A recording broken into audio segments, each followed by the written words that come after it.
Magandang umaga po. Gian Franco Itueto from Grade 5 St. Peter. Gagawa po tayo ngayon ng Skinner's Mona Lisa.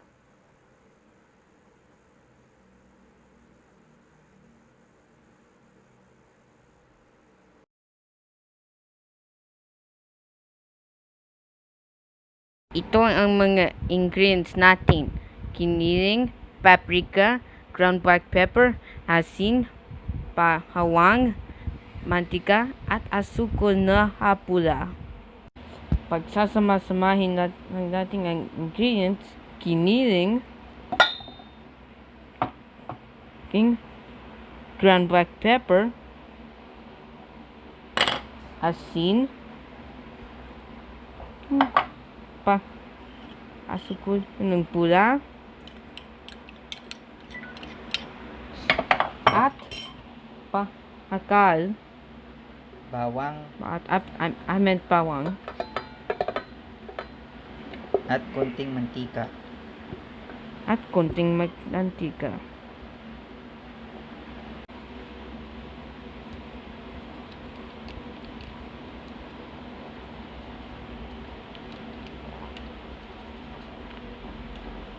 Imimix natin ito.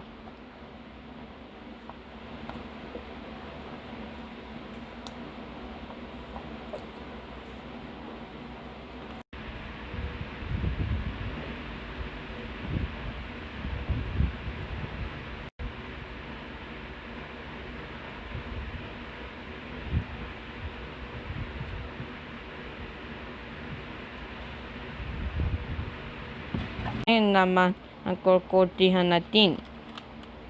Mainam gamitin dito ang baking sheets para hindi tumikit.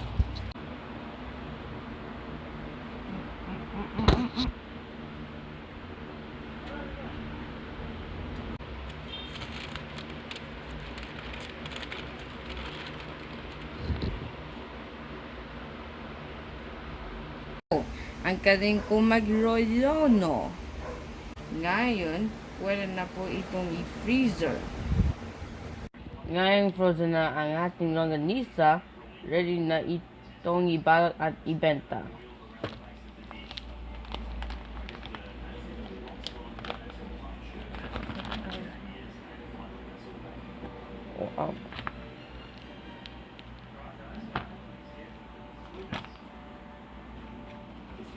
Ngayon, ready na itong i-seal at ibenta.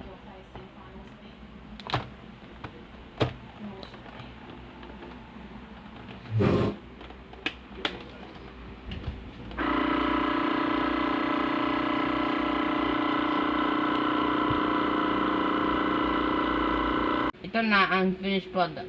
Bili na kayo!